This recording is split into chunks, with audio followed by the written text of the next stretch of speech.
Leading at this point in time in Gandhinagar. Amit Shah is leading in Gandhinagar, ladies and gentlemen. As banter continues, the leads are coming in. Amit Shah, the president of the BJP, is leading in Gandhinagar. That's the latest coming in. I also want to make this point. That's a no-brainer, by the way. That's a no-brainer. My point is, Amit Shah in Gandhinagar just official confirmation for all those watching this broadcast. This question about China, I really want to come in. Just because China, if you compare anything with China, anything is going to seem better, does not mean that any other system apart from China is necessarily doing well for themselves. No one paid attention to China until China had demonstrable power. That is the fact of these things here. I think India is in this sort of slight no man's land.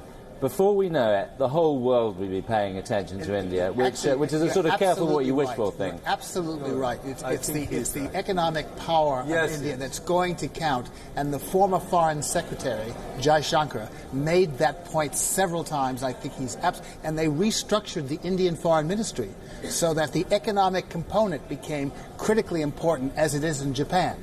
That what's really important is the economics, and I think that's going to be true here. And the stronger India gets, I can assure you, the press, including The Economist, is going to start looking at India in a different light. We live in hope, not this side. No, I think it's true. I think it will. Anti-Modi bias is laziness. Complete laziness. They have not actually looked at what Modi did for 5 years, what kind of policies followed.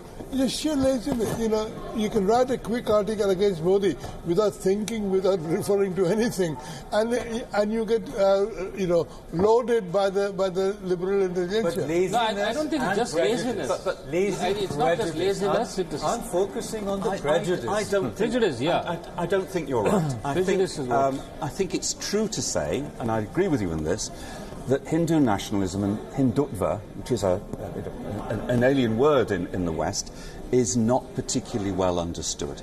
And there is quite a lot of journalism which sees it as a sinister and malevolent force and harks back to the Gujarat riots and the deaths of many hundreds of Muslims, which of course did happen on Narendra Modi's watch, and which he hasn't dealt with particularly well in his public statements.